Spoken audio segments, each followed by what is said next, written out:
Então, olá a todos. Eu acho que todo mundo me conhece, né? Mas formalmente eu sou Daniele, tá bom?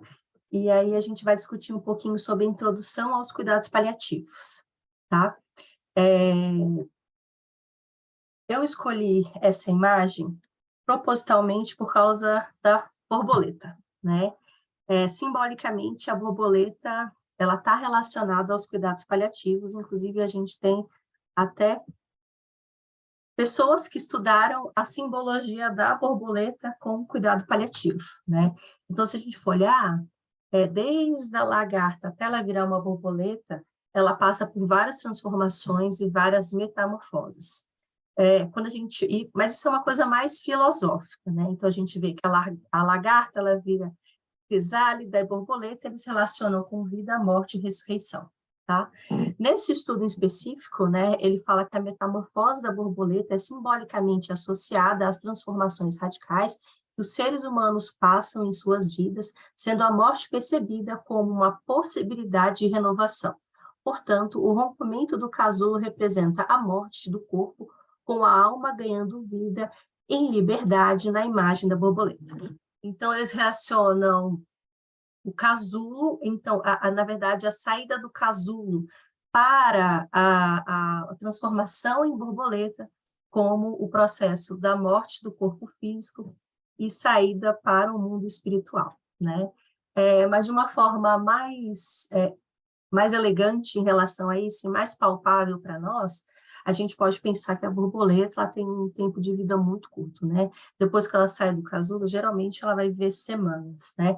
Mas por esse curto período de tempo em que ela tá, que ela tem a vida dela, ela vai embelezar o ambiente, ela vai polinizar as plantas, né?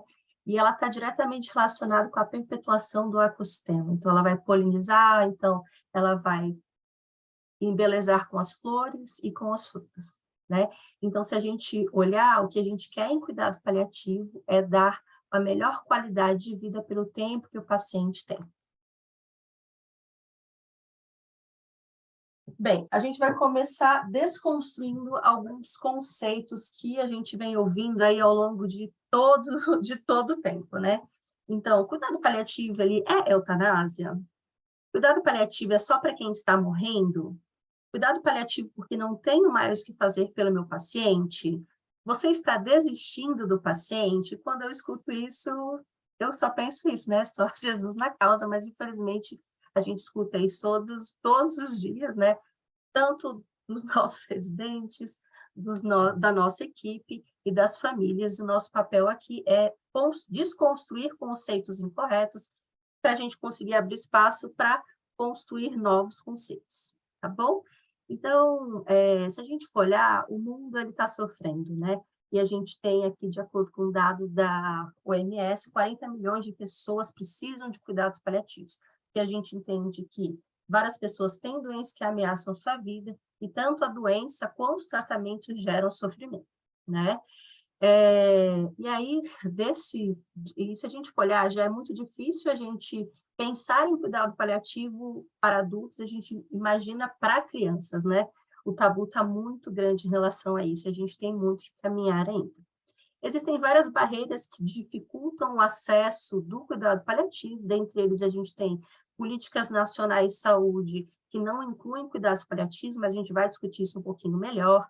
A formação deficitária dos profissionais, apesar de que a gente vê aí, que a gente vem tendo uma melhora da inclusão do tema de cuidados paliativos já na graduação, um acesso limitado da população ao opioide, que é a principal medicação utilizada em cuidado paliativo, né? E se a gente for olhar, de todas as pessoas que precisam de um opioide, no caso principal a morfina, apenas 1% das 388 toneladas de morfinas fabricadas no mundo está destinada ao controle desses sintomas, né? E são dados aí de 2018, disponíveis no site da OMS, para a gente ver o quanto a gente ainda tem que caminhar e quanto que o nosso trabalho é de formiguinha, né? Mas se a gente for olhar, em 2018 o cuidado paliativo teve uma vitória, né? A gente teve a publicação da resolução aí, número 41, de 31 de outubro de 2018, que dispõe sobre as diretrizes para a organização dos cuidados paliativos à luz dos cuidados continuados integrados no âmbito do Sistema Único de Saúde. Então, ele regulamenta, né, a necessidade de cuidado paliativo a nível de SUS, né? Então, ele vai integrar os cuidados paliativos ofertados nas redes de extensão à saúde, ele vai trazer também os conceitos de cuidado paliativo e vai falar que todas as pessoas que têm uma doença que ameaça a sua vida, independente se é aguda ou crônica, teriam indicação de um olhar paliativo. Vai trazer os objetivos, os princípios, e lembrar que o objetivo é dar qualidade de vida, integrar o cuidado paliativo à rede de atenção à saúde e também trazer cada vez mais o ensino disso já na graduação, tá? E uma outra coisa principal é que um profissional paliativista é um profissional especialista em manejo de sintoma, então a gente tem que ter disponível medicações específicas para isso e também, tá? Faz parte dessa resolução, né, que os acessos às medicações de tratamento de sintoma relacionados ao cuidado paliativo, eles têm que estar disponíveis, né, de acordo com as normas sanitárias vigentes, e ele também regulamenta que os cuidados paliativos, eles devem ser ofertados para a rede de atenção à saúde, no caso, atenção básica, atenção domiciliar, atenção ambulatorial, urgência e emergência e atenção hospitalar. Só que, apesar disso, a gente não tem muitas equipes de cuidado paliativo, né? Então, por isso que é extremamente importante a gente integrar os cuidados paliativos à nossa prática médica. Se a gente for olhar em dados, no dados aqui do Atlas de Cuidados Paliativos do Brasil, que é de 2019, né? A gente teve uma melhora do número de serviços cadastrados, né, de cuidados paliativos de 2018 para 2019, com aumento de 7,9%, né? A gente tem 191 serviços cadastrados, só que a grande maioria desses serviços está localizada aqui em São Paulo, né? E a gente tem várias regiões que nem disponibilizam ou não cadastraram o serviço. Independente disso, a gente sabe que é muito precário, né? E, além disso, quando a gente olha do principal sintoma que a gente tem em pacientes com cuidado paliativo, que é a dor, a gente tem desses serviços cadastrados, ou seja, serviços que têm serviço, hospitais que têm serviço de cuidados paliativos, 7,9% deles tinham dificuldade de acesso ao opioide, imagine aqueles lugares em que nem tem o serviço de cuidado paliativo, né? E 59,7% apenas possuíam protocolo aí de tratamento de dor, né? Então, a gente ainda tem muito a melhorar e parte dessa cultura de mudança vem na disseminação de conhecimento, que é isso que a gente está tentando fazer agora, né? As definições aí de cuidado paliativo, eles vêm tendo transformações já nos últimos anos. A OMS, ela é uma das principais aí, a gente tem várias definições, cada sociedade tem a sua definição, mas as que eu acho mais elegantes são a da OMS, né? E aí, em 86, que é uma definição antiga, a gente tinha que o cuidado paliativo é um cuidado ativo e total para pacientes cuja doença não é responsiva a tratamento de cura, controle da dor, de outros sintomas e de problemas psicossociais e espirituais são primordiais. O objetivo do cuidado paliativo é proporcionar a melhor qualidade de vida possível para pacientes familiares. Então, na definição antiga, a gente tinha uma linha que separava o que era terapia curativa versus o que era cuidado paliativo. E aí, com o tempo, a gente viu que isso não cabe mais, né? Porque a gente pode andar com cuidado paliativo junto com a terapia curativa. Até porque, a partir do momento que a gente diagnostica a doença, a gente já tem um sofrimento gerado por isso. Fora isso, a doença e o tratamento geram sofrimento, né? Então, a definição atual, que foi de 2002, também da OMS, é que o cuidado paliativo é uma abordagem que promove qualidade de vida de pacientes e seus familiares diante de doenças que ameaçam a continuidade da vida através da prevenção e alívio de sofrimento. Requer a identificação precoce, avaliação e tratamento impecável da dor e de outros problemas de natureza física, psicossocial e espiritual. Ou seja, a gente já poderia ter uma avaliação aí do cuidado paliativo desde o início do diagnóstico de uma doença que ameaça a sua vida, e ele pode ir acompanhando aí o paciente durante todo o curso da doença até a morte, porque a gente sabe que a doença e o seu tratamento geram sofrimento, E outra coisa muito interessante do conceito é você trazer uma natureza multidimensional do sofrimento e incluir a família nos cuidados. Então, se a gente for olhar palio, vem do latim, né? E nada mais é do que o manto, né? O manto que os cavaleiros antigos eles usavam para se proteger das tempestades e das injúrias relacionadas ao tempo, né? Então, se a gente for olhar, palio tem o propósito de proteção contra as intérperes do caminho. Então, cuidados paliativos nada mais são do que cuidados de proteção.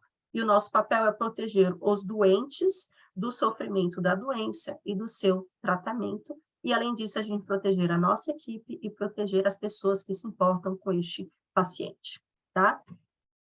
A gente tem que relembrar os princípios do cuidado paliativo, né? Então, é promover o alívio da dor e de outros sintomas estressantes, lembrando que um profissional paliativista é um profissional especialista no manejo de sofrimento, com o objetivo de dar qualidade de vida para os pacientes. Ele reafirma a vida e vê a morte como um processo natural, né? Então, a gente não está cuidando do paciente porque ele vai morrer, mas porque a gente quer que ele viva da melhor forma possível, aí pelo tempo que ele tiver com a gente, tá? E ele não pretende antecipar e nem postergar a morte. E aí a gente tem que lembrar dos princípios, né, de eutanásia, distanásia e ortotanásia. Então, isso aqui é um gráfico aí de trajetória de doença, a gente não vai falar especificamente disso, aqui a gente vai falar no nosso próximo encontro, né, quando a gente for falar aí de tomada de decisão, tá? Mas, se a gente for olhar nesse gráfico, a gente tem um gráfico aqui em que a gente tem a funcionalidade aí do paciente, e a gente pode relacionar também qualidade de vida e o tempo, né? Então, se a gente for olhar, isso aqui é um gráfico de trajetória de doença de paciente oncológico, então, em que ele começa com uma qualidade de vida aí normal, adequada, descobre o tratamento, a doença oncológica, ele tem uma queda brusca aí de qualidade de vida e de funcionalidade.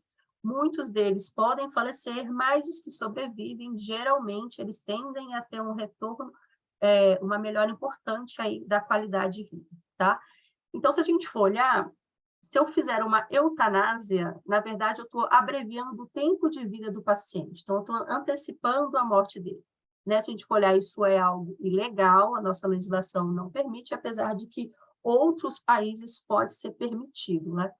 Só que, de forma nenhuma, isso é um homicídio movido por piedade, isso é contra a lei, a gente não faz. Mas a gente também não quer prolongar a vida do paciente, ou seja, na verdade, foi incorreto isso, na verdade prolongar o morrer do paciente, né? Então, às custas de medidas obstinadas que provavelmente não agreguem benefício, porque a gente não vai conseguir mudar a evolução natural da morte desse doente. E todas essas medidas, elas estão prolongando o morrer, gerando apenas sofrimento, né? Então, isso também não quero. E, na verdade, o que eu quero é, entendendo que aquele paciente está caminhando para o fim da vida, ele já tem uma doença aí numa fase avançada, que eu não consigo mais curar, o que eu quero é respeitar o tempo da doença do paciente, sem eu ficar fazendo medidas obstinadas que vão prolongar a vida gerando sofrimento, mas eu também não quero abreviar o tempo de vida desse paciente, né? Então, o que o cuidado paliativo quer? Ele quer a ortotanásia, ou seja, ele quer respeitar o tempo da vida do paciente. E a gente tem que lembrar que, se a doença é grave, incurável, o paciente está em estágio terminal, e quando eu falo em estágio terminal, é quando eu não consigo mais curar a doença, e a gente tem que ficar bem certo na mente que o paciente que está nesse estágio terminal, apesar do termo terminal ser muito pesado, não necessariamente é um paciente que está em processo ativo de morte, são coisas diferentes, tá? E quando o paciente está nesse estágio terminal, geralmente ele tem um prognóstico aí de uns 6 meses, tá bom? Suspender e não iniciar procedimentos e tratamentos, não há omissão relevante, não há possibilidade de evitar a morte, não há dever jurídico de evitar a morte, não há homicídio por omissão. Então, ortotanásia não é crime, tá? E uma das principais provas disso é esse estudo. Se a gente fosse falar os estudos clássicos de cuidado paliativo, seria esse, né? Então, esse estudo, ele pegou pacientes, né, com câncer metastático de pulmão não pequenas células, nas 8 semanas do diagnóstico, e randomizou para fazer um acompanhamento aí precoce, ambulatorial, com a equipe de cuidados paliativos, versus manter só com a equipe da UNCO, né?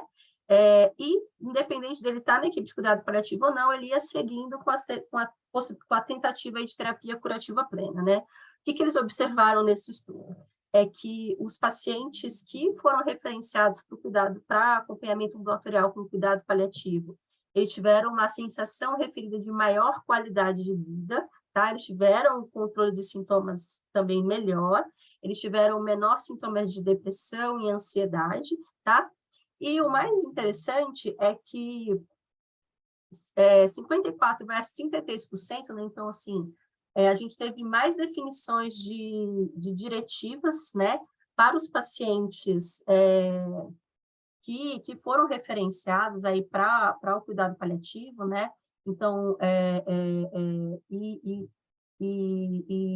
os pacientes que não... Então, deixa eu melhorar.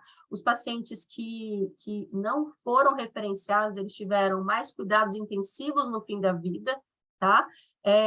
Só que os pacientes que que foram no ambulatório, eles viveram mais, né?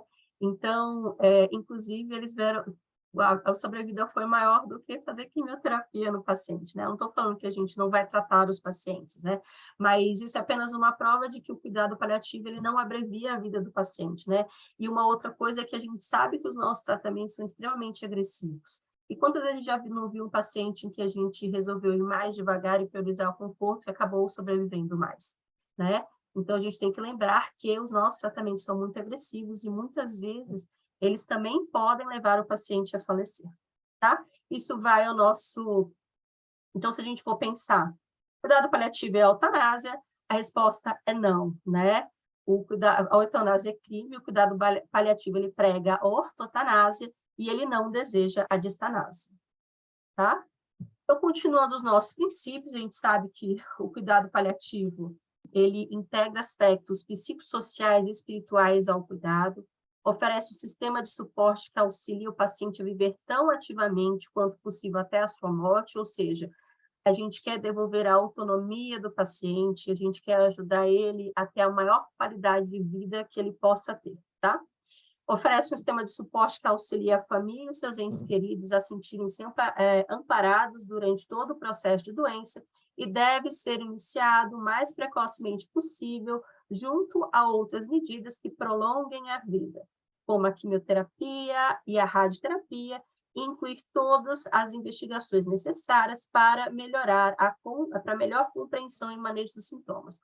Ou seja, cuidado paliativo não é apenas para quem está morrendo, o cuidado paliativo pode seguir junto com as terapias modificadoras de doença do paciente e ele deveria ser iniciado logo no início do diagnóstico da doença do paciente, mas a gente geralmente não tem perna para tudo isso, então ele se torna muito mais importante quando o paciente está caminhando para o fim da vida. Então, se a gente for olhar aqui nesse gráfico, né, em que a gente tem a assistência versus a evolução, quando a gente diagnostica o início aí de uma evolução de uma doença que possa ameaçar a vida do paciente, no comecinho, provavelmente o paciente não tenha tanto sintoma assim relacionado a essa doença, né? Mas, a partir do momento em que a doença ela vai progredindo, a capacidade de curar vai se tornando menor e o sofrimento vai se tornando maior até que o paciente falece. É isso que diz esse gráfico, né? E aqui a gente tem o espaço da terapia curativa versus os cuidados paliativos, tá? Então, provavelmente no começo do diagnóstico da doença, em que a gente ainda tenha muito tratamento modificador de doença para fazer, então, por exemplo, eu vou falar de pacientes oncológicos, que é mais fácil da gente entender. Mas o que é uma terapia modificadora de doença? Uma terapia que modifica a evolução para a morte, né? Então, no câncer podia ser, por exemplo, uma cirurgia, uma quimioterapia para o paciente, né? Então, no começo da doença, a gente acha que vale a pena a gente manter uma terapia curativa plena, ou seja, os suportes artificiais de vidas devem ser utilizados com o objetivo principal de manter o paciente vivo para a gente ter tempo de tratar ele, reverter tudo isso e tirar esse suporte, tá bom? Então, nesse início de doença, as intervenções modificadoras de doença têm o objetivo de curar a doença do paciente. tá? E o paciente ele tem um sofrimento, mas ele é um pouco menor comparado com a progressão da doença, e a intervenção dos cuidados paliativos estariam mais voltadas para uma área psicossocial, um estabelecimento de vínculo, um alinhamento de comunicação, o início aí de medidas não farmacológicas visando a qualidade de vida desse paciente. A partir do momento que a doença ela vai evoluindo, talvez a possibilidade de curar vai se tornando menor, o paciente talvez vá indo para uma segunda linha de quimioterapia, entre outros, né? E o sofrimento ele vai aumentando um pouco mais. Ainda não está claro se a gente vai conseguir reverter ou mesmo que a gente não consiga curar, a gente acha que o paciente tem um prognóstico aí de algum tempo a mais, talvez até anos, né? Ou vários meses. Então, a gente acha que é um paciente que ainda faz sentido a gente manter uma terapia curativa plena para ele, né? E o cuidado paliativo passa a ter uma importância maior, intervenções paliativas cada vez mais voltadas para o auxílio do controle de sintomas, planejamento aí do cuidado multiprofissional, talvez já começar a falar um pouquinho mais sobre diretivas de futuro para esse paciente, né? E a gente tem que lembrar que nessa fase inicial, qualquer profissional de saúde poderia ajudar, né? Na comunicação, no estabelecimento de diretivas, entender quem o paciente é como pessoa, o que é importante para ele, né? E no tratamento dos sintomas mais comuns. A partir do momento que a doença ela vai evoluindo, a minha possibilidade de curar ela vai se tornando menor, talvez seja mais importante a gente ter uma avaliação de cuidado paliativo especializado, né? Mas nada impede, principalmente se a gente não tiver uma equipe específica de cuidado paliativo, que a gente assuma isso e integre isso no nosso cuidado, tá?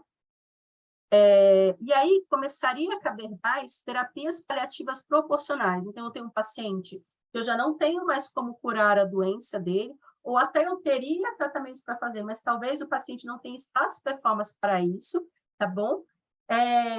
E a intenção, nesse caso, eu não teria mais terapias modificadoras de doença para fazer nesse paciente? Sim, nós teríamos, mas o objetivo principal não visaria a cura, mas sim visaria dar qualidade de vida para esse paciente, tá? Então, por exemplo, eu posso precisar fazer uma radioterapia num paciente que tem um câncer gástrico que está sangrando, ou fazer uma quimioterapia no paciente que tem uma síndrome de veia cava superior, por exemplo, tá bom? Então, meu foco aqui é qualidade de vida, porque eu não consigo mais curar essa doença, tá? Então, o cuidado paliativo, ele vai atuar com uma abordagem multiprofissional, completa do sofrimento, com controle de sintomas físicos e também com um olhar multidimensional, trabalhar o luto antecipatório, né? Lembrando que a partir do momento que você tem um diagnóstico de uma doença que pode levar ao fim da sua vida, você já começa um processo de luto, e o luto antecipatório é o luto que começa antes do desfecho, que é a morte, tá bom? Aprofundar as discussões sobre diretivas, reabilitação visando conter o ritmo de perdas funcionais desse paciente e readaptar as funções com economia de energia. Ou seja, adaptar talvez um banheiro do paciente para botar uma cadeira para ele tomar banho sentado, deixar os pratos do paciente mais no alcance dele para ele economizar energia, e assim sucessivamente, tá? A gente tem que lembrar que mesmo que esse paciente já esteja com uma doença avançada, às vezes faz sentido a gente manter proposta de terapia curativa plena, principalmente no contexto de um paciente que pode ser submetido a um transplante, né? A gente pode pensar isso principalmente nos pacientes cirróticos, né, em que a gente sabe que internam muitas vezes no nosso UTI, e a gente sabe que o prognóstico dele é um prognóstico muito ruim, mas é sempre importante, fundamental, a gente saber se é um paciente candidato ou não ao transplante, porque... Oi? Alguém quer falar alguma coisa? Não? Se quiser falar, pode falar, tá? Então, assim, a gente sabe que se ele for submetido a um transplante, ele pode melhorar a qualidade de vida e voltar lá para o início da evolução da doença, tá bom?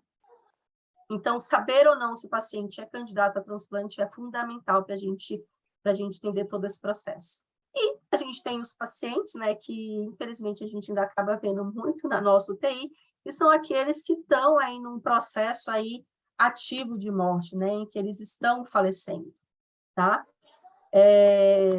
Nesse caso, aquele paciente em que a evolução para a morte provavelmente seja irreversível, em que faça sentido um cuidado voltado para a qualidade de vida e respeito às diretivas, e que provavelmente ele não se beneficiará em medidas artificiais que vão prolongar o morrer dele, provavelmente não gerando sofrimento, não gerando benefício, gerando apenas sofrimento.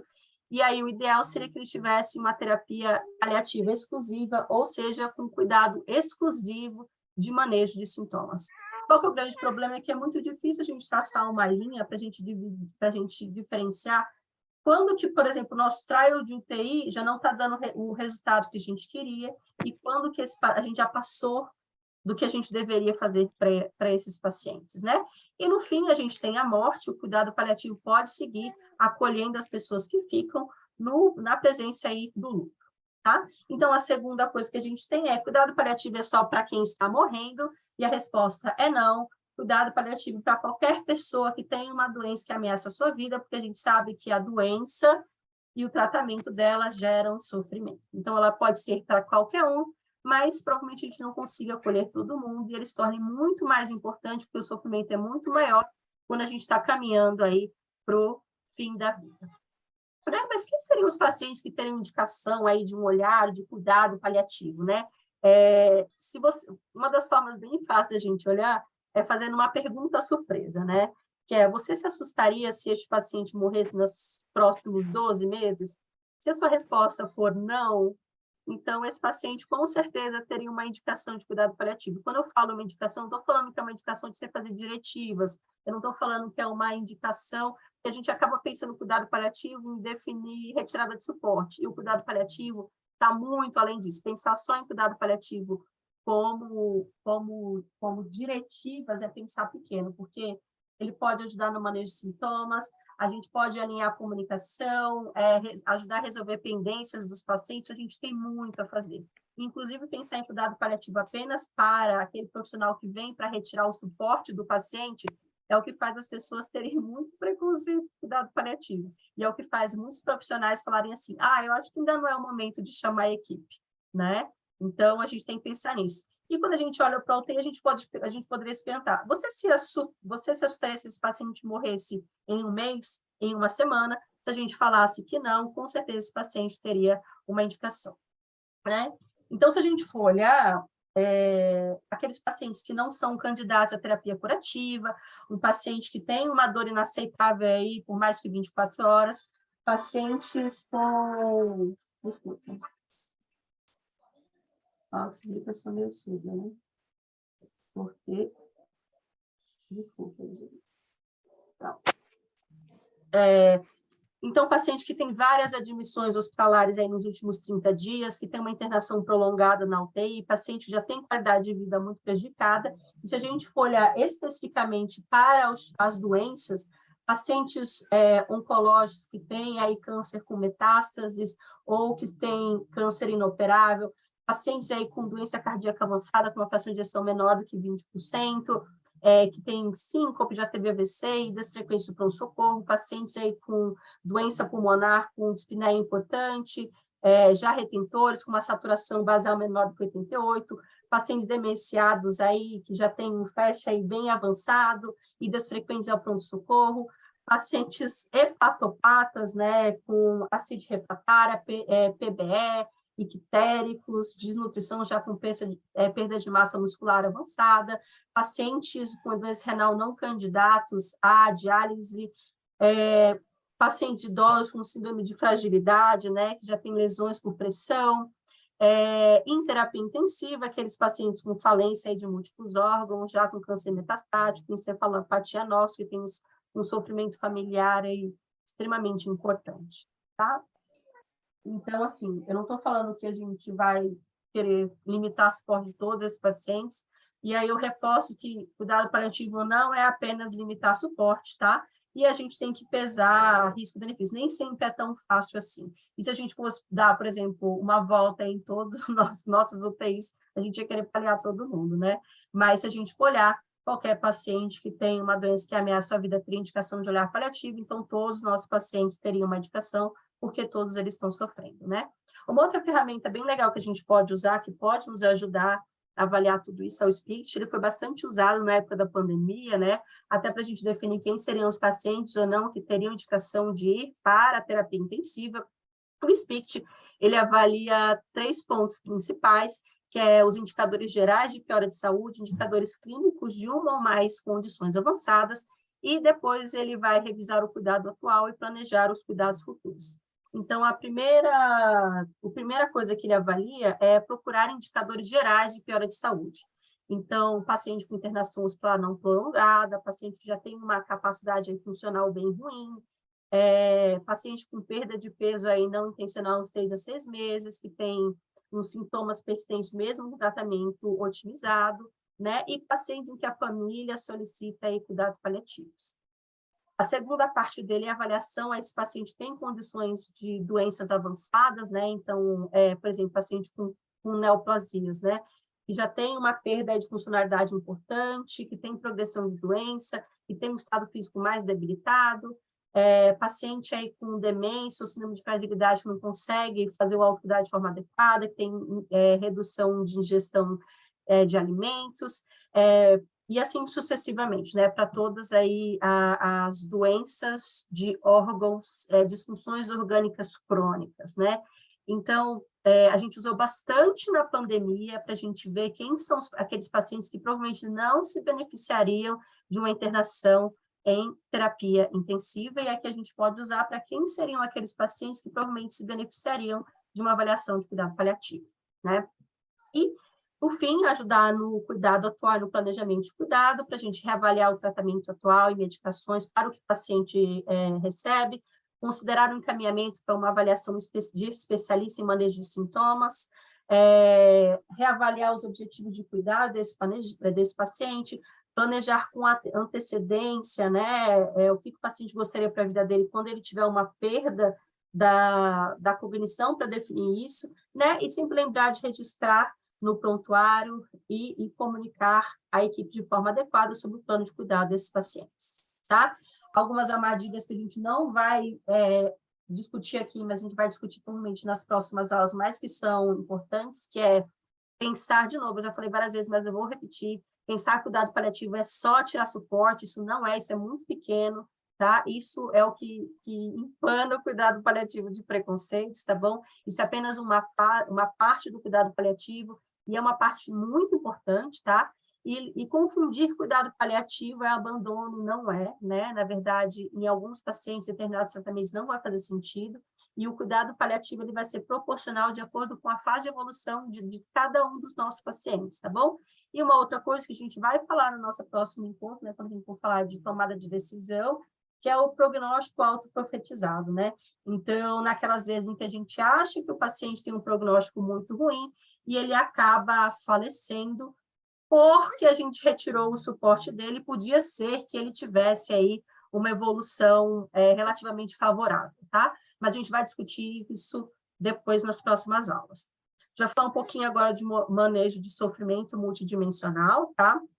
E não tem como a gente falar sobre isso sem falar da Cicely Saunders.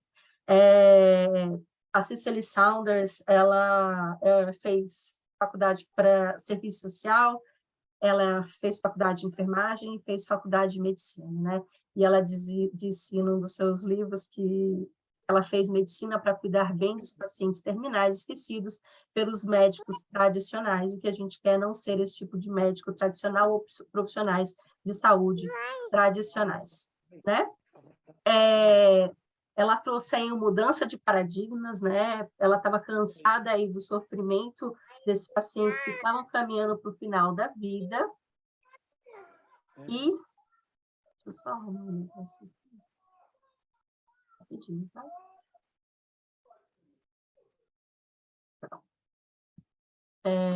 Então, continuando. E ela se incomodava muito em ver as formas que os pacientes terminais eram tratados, né? Então, para isso, ela estudou o serviço social e ela viu que ela precisava, e mesmo com todo o esforço dela, ela não conseguia ajudar todo mundo. Então, ela fez enfermagem e aí depois ela fez medicina, tá? Então, ela foi uma das fundadoras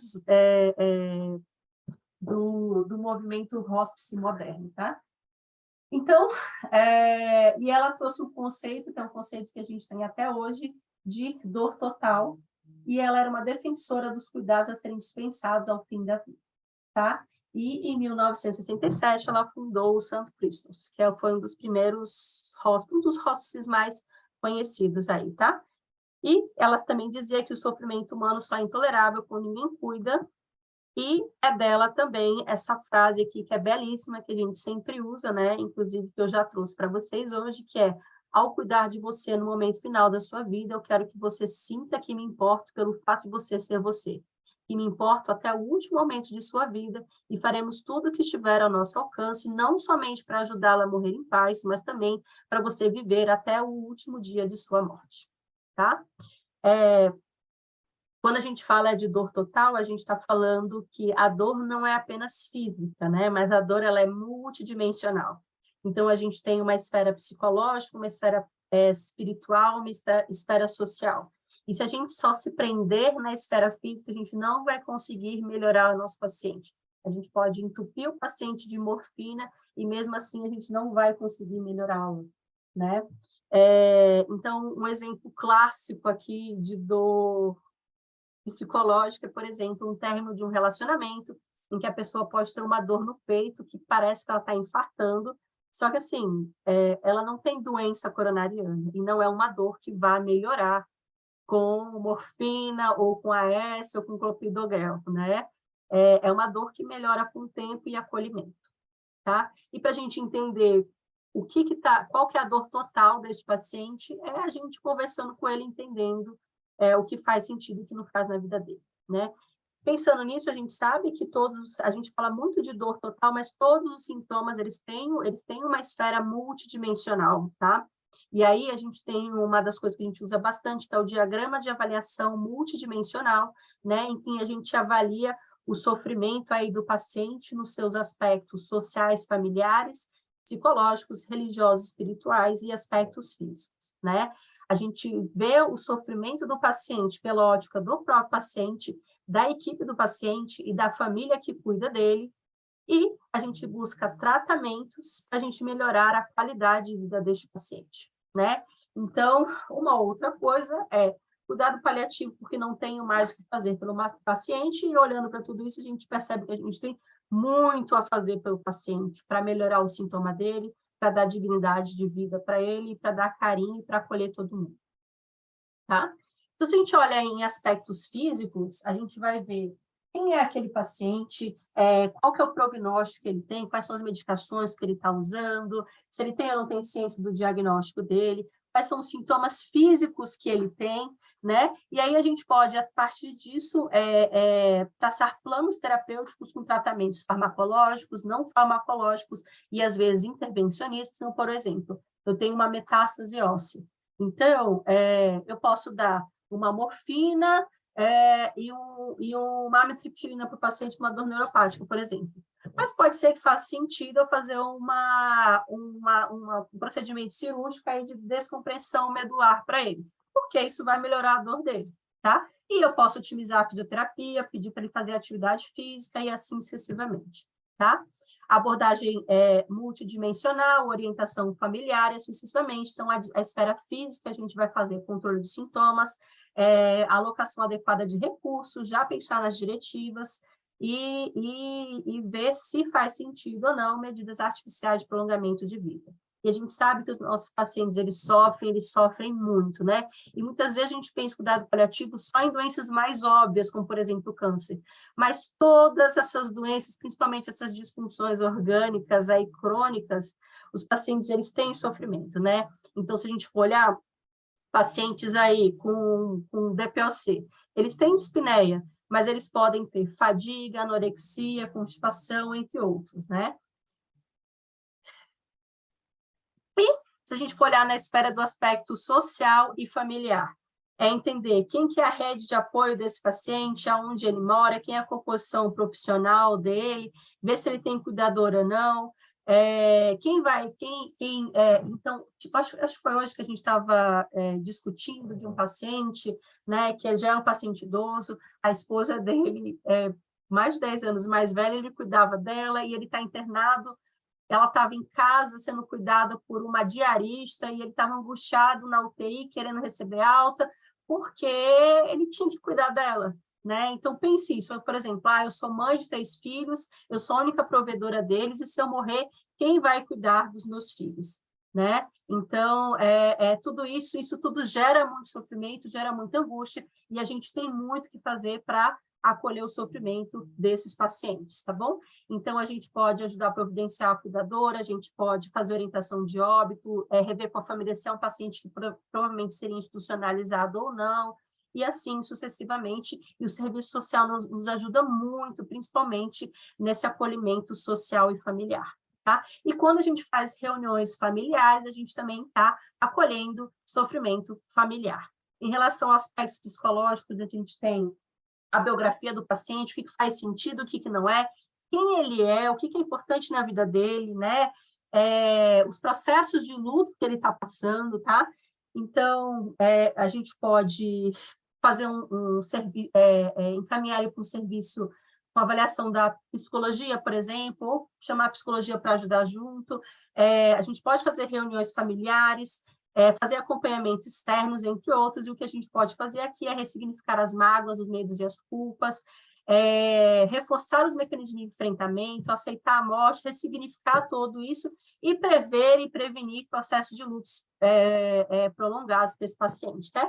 E, por fim, o aspecto espiritual, lembrando que se falar de aspecto espiritual não é apenas falar de religião, isso vai muito além, ver conflitos relacionados à religiosidade mesmo, se tem algum rito que seja importante ou não. Então, a gente teve recentemente paciente, por exemplo, um paciente judeu, e a gente entende que o corpo é sagrado. Então, por exemplo, a família estava muito angustiada porque ele era um politrauma e ele tinha que ir para o IML, e violar o corpo era muito difícil. Então, a gente saber acolher isso, lógico que a gente não vai fazer más práticas, mas saber acolher isso, saber que os dispositivos desse paciente têm que ir junto com ele quando ele falecer. Então, coisa que a gente pode fazer é fazer orientação espiritual, por que não chamar a capelania, por que não deixar a família rezar pelo paciente, e assim sucessivamente. Então, estar em paz com o Criador, receber o perdão de Deus, receber ritos, e assim sucessivamente. E essas pequenas coisas que, para nós, parecem pequenas, podem ser extremamente importantes aí para a família e para o paciente, tá? E lembrar que a espiritualidade não é apenas religião, vai muito além disso, e pode estar relacionado ao sagrado, a outra pessoa, ao momento, ao universo, ou à própria pessoa mesmo. Então, às vezes, eu tenho uma pessoa que não tem uma religião definida, e o sagrado dela está, por exemplo, na família, né? Então, por que tudo isso é importante? Porque a gente precisa falar sobre morte, né? A gente precisa falar sobre isso, a gente precisa perder o medo de falar. Eu tô falando assim, é lógico que a gente tem que falar com jeitinho, é um assunto difícil, e que no processo de comunicação, as palavras, elas são como árvore, né? Quando a gente joga, a gente não consegue mais voltar atrás, e a comunicação, ela é remédio. Então, assim, se você dá demais, se dá efeito colateral, se você dá de menos, não é efetivo, mas a gente precisa falar. Porque só falando sobre morte a gente consegue entender o que faz sentido e o que não faz sentido para aquela pessoa, e a gente consegue ajudar ela a resolver pendências e possibilitar que ela faça as coisas que são mais importantes, tá?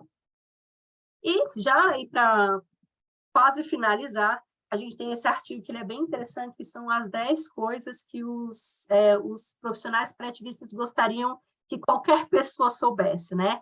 Então, é que os cuidados paliativos podem ajudar a abordar os aspectos multidimensionais do cuidado do paciente que enfrenta uma doença grave. Os cuidados paliativos são adequados a qualquer estágio da doença. A integração precoce dos cuidados paliativos está se tornando um novo padrão de cuidado para pacientes com câncer avançado.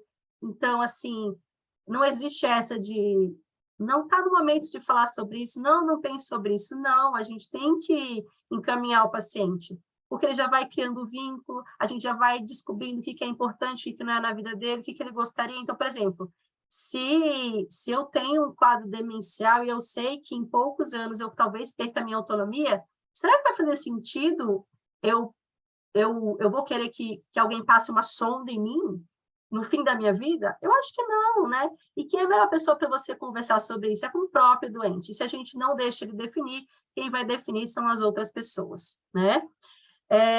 Pensar além do câncer, né? Então, o cuidado paliativo pode ser benéfico para muitas doenças crônicas, não apenas para as doenças oncológicas, tá bom? Então, assim, paciente com DPLC, paciente com insuficiência cardíaca, e outras doenças mesmo, até paciente aí com depressão e assim sucessivamente, tá bom?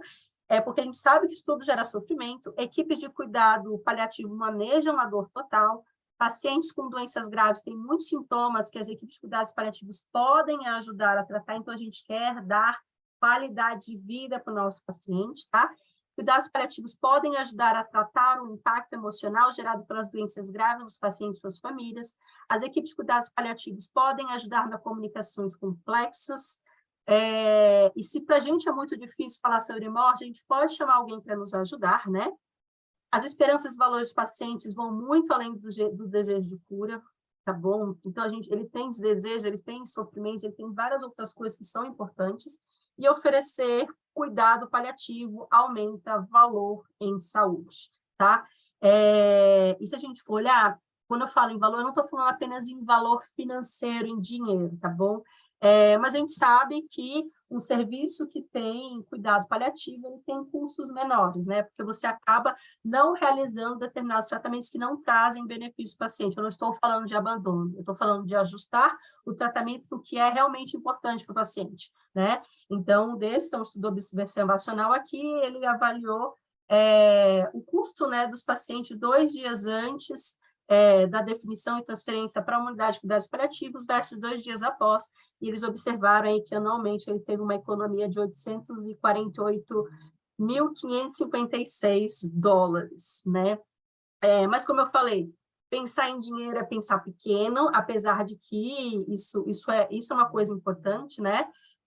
Mas quando eu digo em valor em saúde, eu estou falando de muito além disso, né? Eu estou falando da experiência do paciente, é você conseguir oferecer um cuidado digno para essa família, né? E isso está agregado a valor. Então, quando eu falo valor em saúde, muito além de só segurar a mão do paciente, né? Mas por exemplo, você está entubando um paciente, ele está com medo e alguém está segurando a mão dele falando, você não está sozinho, eu estou aqui com você, a gente está cuidando de você.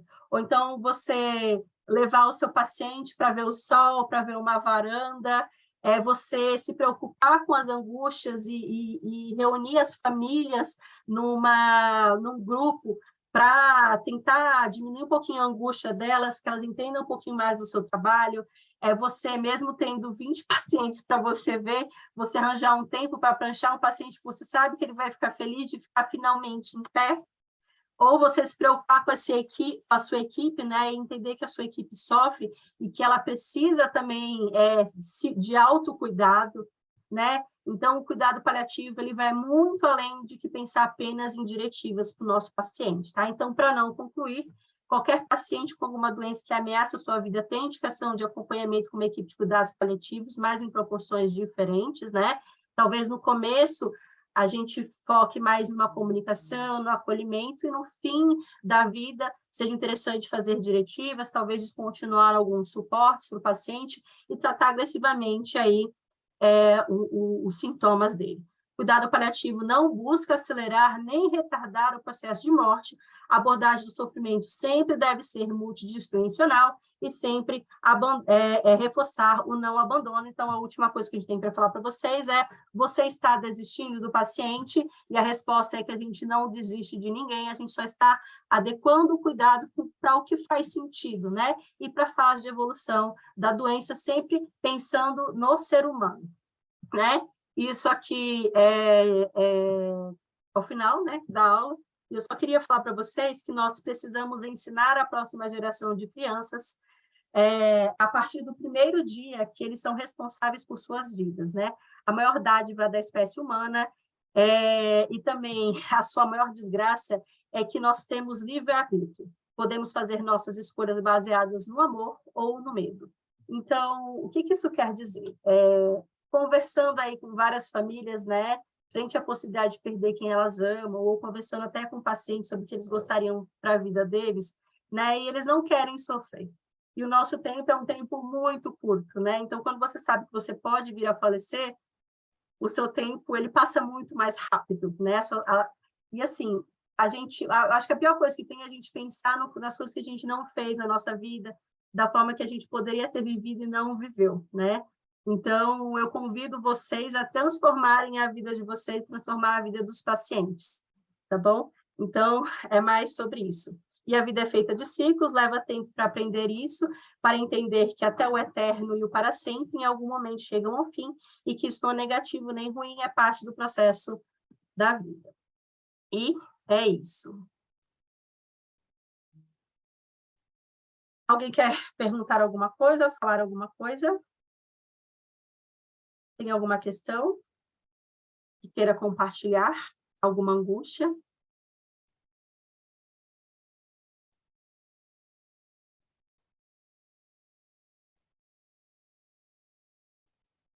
Quer fazer algum comentário, Lívia?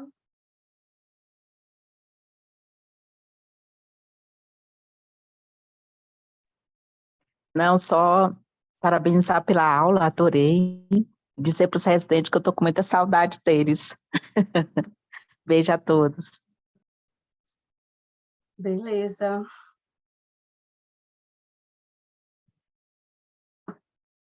Se alguém quiser falar, pode falar, tá?